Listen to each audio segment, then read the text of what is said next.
Medicinal foods and food remedies. In this audiobook you will learn about key plant foods and their medicinal uses. Chapter 6. Plum, prune. The disfavor with which stone fruits, especially plums, are generally regarded owes its being to the fact that they are too often eaten when unripe. When ripe, they are as wholesome as any other fruit. Unripe they provoke choleric diarrhea. The prune, a variety of dried plum, has been recommended as a remedy against viciousness and irritability. An American doctor declares that there is a certain medicinal property in the prune which acts directly upon the nervous system, and that is where the evil passions have their seat. He reports that he tried the experiment of including prunes in the meals of the vicious, intractable youths of a reformatory, and that by the end of a week they were peaceable as lambs. Most writers who comment on this seem to suggest that any fruit, which is mildly aperient, would produce the same effect. But the mother of a large family tells me that she has observed that prunes seem to possess a soothing property that is all their own. Prune tea. Prune tea is an excellent drink for irritable persons. It is made as follows. To every pint of washed prunes allow 1 quart of distilled water. Soak the prunes all night, and afterwards simmer to rags in the same water. Strain, and flavor with lemon juice if desired. Potato. The potato is a cheap and homely remedy against gout, scurvy, and rickets. Dr. Lamb tells how he cured a case of scurvy solely with raw potatoes. One of the favorite dishes of that good old doctor was a salad composed of sliced raw potatoes and olive oil. In order to preserve the medicinal properties of potatoes when cooked, they must always be steamed in their jackets. The skin may be removed before eating, but care should be taken not to allow a particle of the potato to adhere to it.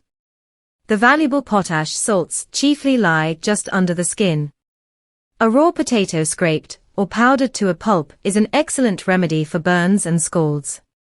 Dr. Fernie recommends the following decoction, with which to bathe the swollen and inflamed joints of rheumatic sufferers. Take 1 pound potatoes, cut each into 4, but do not peel them. Boil in 2 pints of water until stewed down to 1 pint. Strain, and use the liquid. Eaten to excess potatoes are apt to cause dullness and laziness. Radish. The radish is commonly cited as indigestible, but for all that it is commended by old writers as a potent remedy for stone. If not too old, well masticated, and eaten at the beginning of a meal, I do not think it is more indigestible than the majority of vegetables. A syrup made with the juice expressed from pounded radishes and cane sugar is recommended for rheumatism, bronchial troubles, whooping cough, and pustular eruptions. Dr. Fernie notes that the black radish is especially useful against whooping cough, probably by reason of its volatile, sulphuretted oil. It is employed in Germany for this purpose by cutting off the top, and then making a hole within the root, which hole is filled with treacle, or honey, and allowed to stand thus for 2 or 3 days. Afterwards a teaspoonful of the medicated liquid is to be given 2 or 3 times in the day, with a dessertspoonful of water, when required. I am not acquainted with the black radish, but mothers might do worse, in cases of whooping cough, than give their children the juice of pounded radishes mixed with pure honey. Raspberry. Raspberries are excellent against the scurvy, and like the blackberry, good for relaxed bowels. They are a very wholesome fruit, and should be given to those who have weak and queasy stomachs. Rice. The chief medicinal value of rice lies in the quickness with which it is digested. One authority says that it can be taken 4 times a day, and the patient still get 20 hours rest. It is consequently of great value in digestive and intestinal troubles. But it should be unpolished, otherwise it is an ill-balanced, deficient food. It should likewise be boiled in only just enough soft water to be absorbed during the cooking. 1 cup of rice should be put on in a double saucepan with 3 cups of cold water and tightly covered. When the water is all absorbed, the rice will be cooked. The large-grained, unpolished rice sold at food reform stores at 3d. per pound absorbs the water and cooks much more easily than a smaller variety sold at 2d. I have found the latter most unsatisfactory. Rhubarb. Rhubarb is a wholesome and cooling spring vegetable, and may well take the place of cooked fruit when the latter is scarce. But it is generally forbidden to rheumatic and gouty patients on account of its oxalic acid. This oxalic acid is supposed to combine with the lime in the blood of the gouty person, and to form crystals of oxalate of lime, which are eliminated by the kidneys. At the same time the general health suffers. Dr. Prout, writes Dr. Fernie, says he has seen well-marked instances in which an oxalate of lime kidney attack has followed the use of garden rhubarb in a tart, or pudding, likewise of sorrel in a salad, particularly when at the same time the patient has been drinking hard water. But chemists explain that oxalates may be excreted in the urine without having necessarily been a constituent, as such, of vegetable or other foods taken at table, seeing that citric, malic, and other organic acids, which are found distributed throughout the vegetable world, are liable to chemical conversion into oxalic acid through fermentation or perverted digestion. I think the moral of the above is, do not drink hard water. Especially do not cook fruit and vegetables in hard water. They are nearly always rendered indigestible by such a process, and vegetarianism, not the hard water, is often blamed for the sufferings of the consumers. Rhubarb is apt to be overvalued as a spring medicine, on account of its association with the Turkey rhubarb of Materia Medica. It should be thoroughly ripe before eating. I am not recommending Turkey rhubarb. Sage. Sage is said to promote longevity, to quicken the senses and memory, and to strengthen the nerves. Sage tea is recommended for pulmonary consumption, and for excessive perspiration of the feet.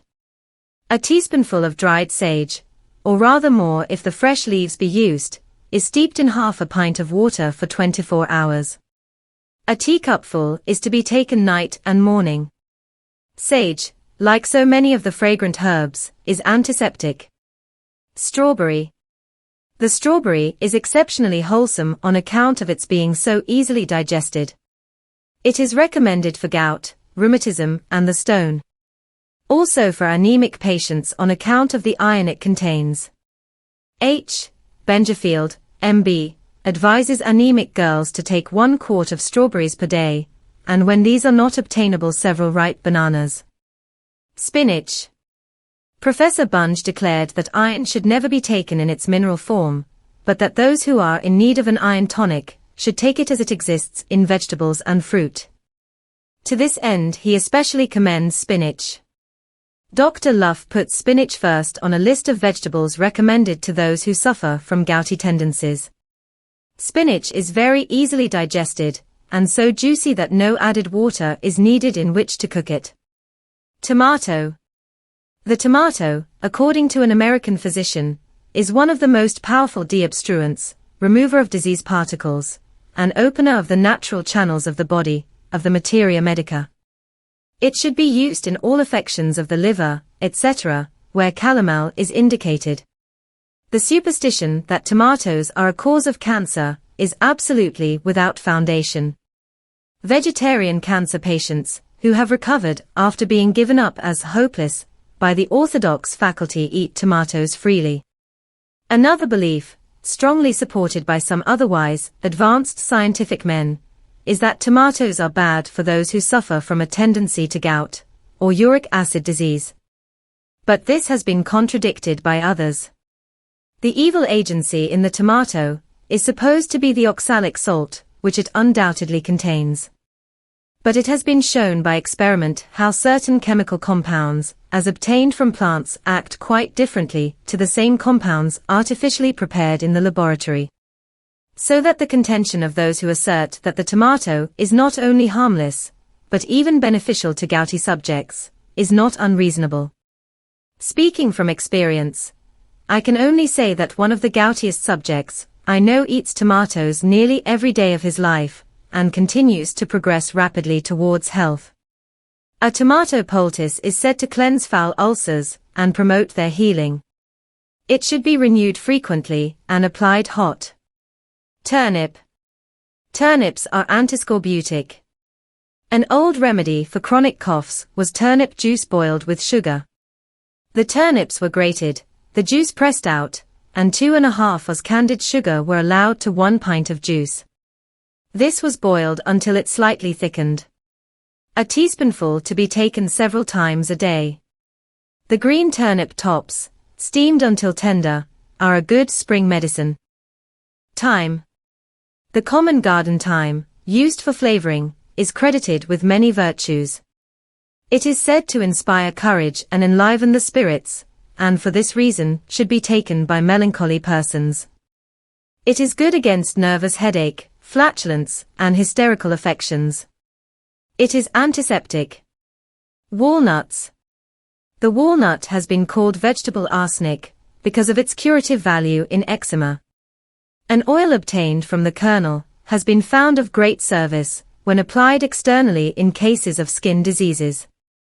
The leaves of the walnut tree are also used for the same purpose, both externally and internally. 1 ounce of the leaves to 12 tablespoonfuls of boiling water make a tea, half a teacup of which may be taken several times a day. The affected parts should also be washed with it. Walnuts, to be well masticated, have been given to gouty and rheumatic patients with great success. About 1 dozen per day is the quantity prescribed. It is possible that herein lies the secret of the fact that our ancestors invariably took walnuts with their wine. The green, unripe walnut is useful for expelling worms. Wheat. Whole wheat is a perfect food. In the form of white flour, however, it is an imperfect, unbalanced food, on account of its deprivation of the valuable phosphates, which exist in the bran. Rickets and malnutrition generally are the outcome of the habitual use of white flour, unless the loss of mineral matter is counterbalanced by other foods.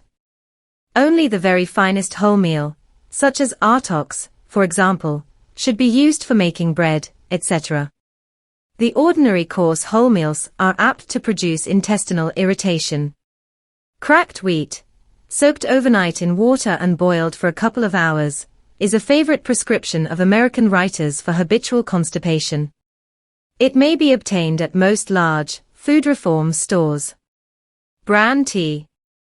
Nervous or anemic persons will derive great benefit from a course of bran tea. It is made as follows. To every cup of bran allow 2 cups distilled water. Well wash the bran in cold water. It is generally full of dust. Put in a saucepan with the cold distilled water, cover tightly, and boil for 30 minutes. Strain, and flavor with sugar and lemon juice to taste. Take a teacupful night and morning. This audio book about medicinal foods and food remedies ends here.